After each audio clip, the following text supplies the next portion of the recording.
Welcome back to Holding the Line, a Logistics at a Crossroads podcast. And it's me, Gia. And today we're going to dive into one of the more persistent yet unpredictable challenges in our industry for those in transportation, shipping, logistics, however you want to call it, blank sailings. And for a lot of people, they don't know what that truly means. And what happens with when the ripple effect hits the globe. Every year, we expect a seasonal slowdown at ports all across the globe. But every 3 to 4 years, that pattern kind of shifts. It morphs into something far more chaotic. Port congestion, changing freight dynamics, and a global disruption pattern compound this slow season into a storm of delays, price shifts, and resource misalignment.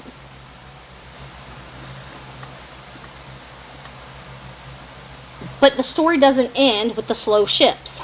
Today, we're going to explore how this slowdown impacts not just the U.S. logistics side of it, but we're going to touch on how it affects the entire global supply chain and how we, as an industry, adapt.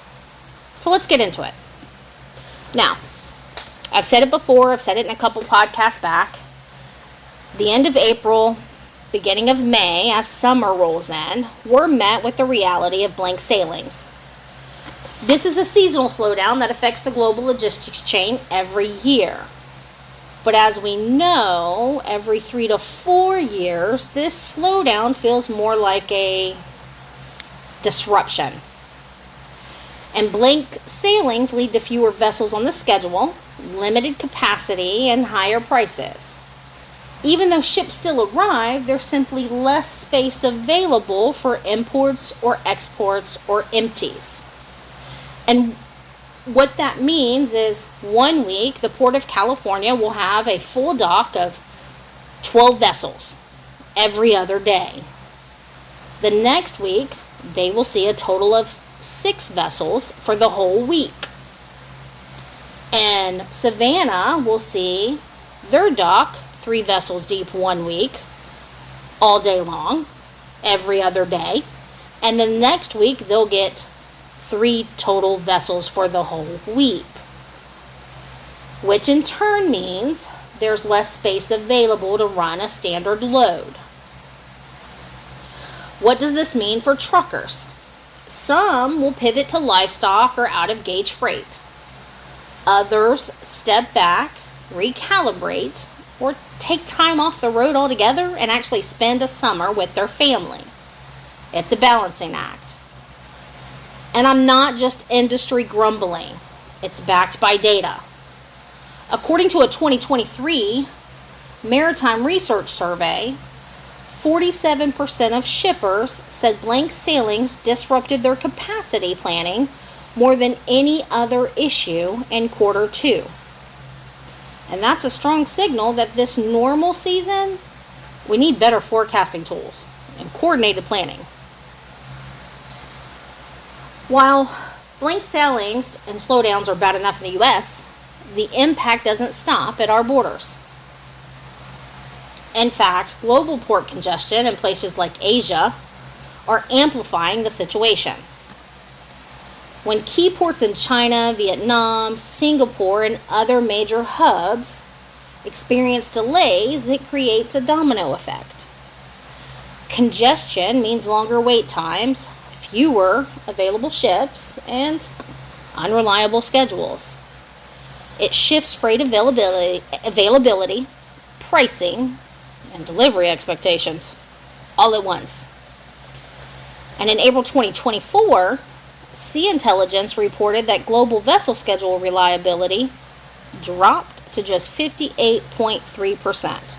You don't think that's a lot, but that's a 6-point decline from the previous quarter.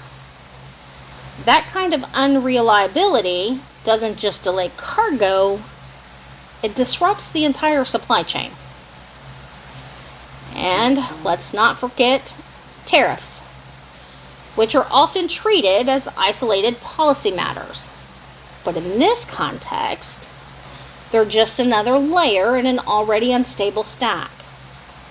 The cost, unpredictability, the global scale of the slowdown mean that adaptability isn't optional, it's the new.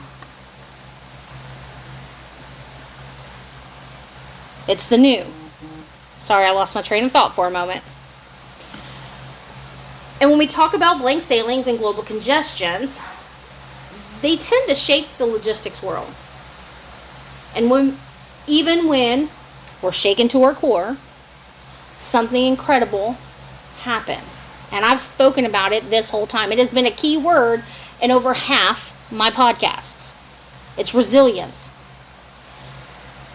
Because the logistics industry is no stranger to disruption.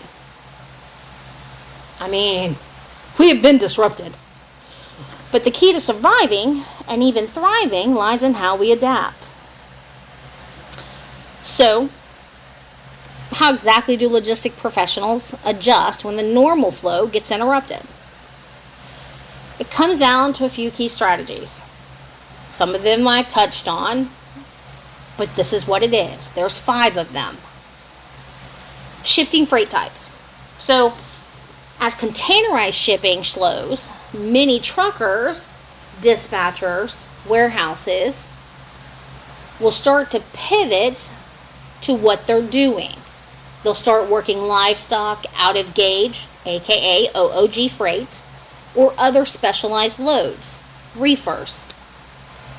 This shift allows them to keep moving goods, but it does require flexibility in scheduling and route planning. It's not easy because it does mean new permits, different scheduling, and more route recalibrations. And what's crucial here is identifying freight that can still be transported while keeping their costs manageable. But it works. It keeps their wheels turning, literally and figuratively. 2, we explore new routes and modal shifts. So with the ports being at limited capacity and there's fewer vessels coming in and out, alternative routes become increasingly important. And what are those alternative routes? Well, you got to diversify your shipping lane, and you got to consider multimodal transportation options. That means rail or air freight. Now, those can help offset the slowdown in ocean freight. And some players like Maersk are investing in AI enhanced forecasting tools to flag at-risk trade lanes ahead of time. And that kind of foresight will help reassign cargo before it bottlenecks. And OIM, optimizing inventory management. Inventory management becomes so crucial in the times of unpredictability. And more companies are shifting from just-in-time to hybrid models. And there's data to back it up. A 2023 Gartner survey revealed that 64% of supply chain leaders have adopted a hybrid strategy. They're combining efficiency with resilience. It's a safety net without completely sacrificing lean operations. And 4, my biggest pet peeve, communication. We have to communicate, not just with customers, but our teams. Disruptions are stressful, but open communication can make all the difference. Logistics companies are learning to stay in constant contact with clients, keeping them informed about delays, price fluctuations, and shifting landscape. For example, offering real-time tracking and automated alerts have become crucial in letting customers know exactly where their shipments are and when they can expect them. This transparency not only builds trust, but also gives customers the ability to make informed decisions. And when customers have that ability, they remember who gave it to them. And when I talk about communication with your team, we're talking about allocating manpower, letting them know, hey, if we're not going to have vessels these days, we only need these people in the warehouse. If we're not getting freight coming in, we only need these people. Or, oh my gosh, we're getting hit hard, we need to bring in the whole team. Communication is key. 5, we've got to rely on technology. Tech isn't just helping manage existing resources, it's driving the innovation that keeps the wheels turning in tough times. Now, from AI-driven route optimization to blockchain for transparent logistics and digital twins for inventory visibility, tech is offering new ways to solve age-old challenges. And these innovations aren't just exciting. They're giving companies a real edge and navigating a disrupted market, which we're in the middle of. And, there's a human cost to this slowdown too. I've mentioned drivers and how they have to maybe pivot on what they haul, but they're also faced with reduced loads.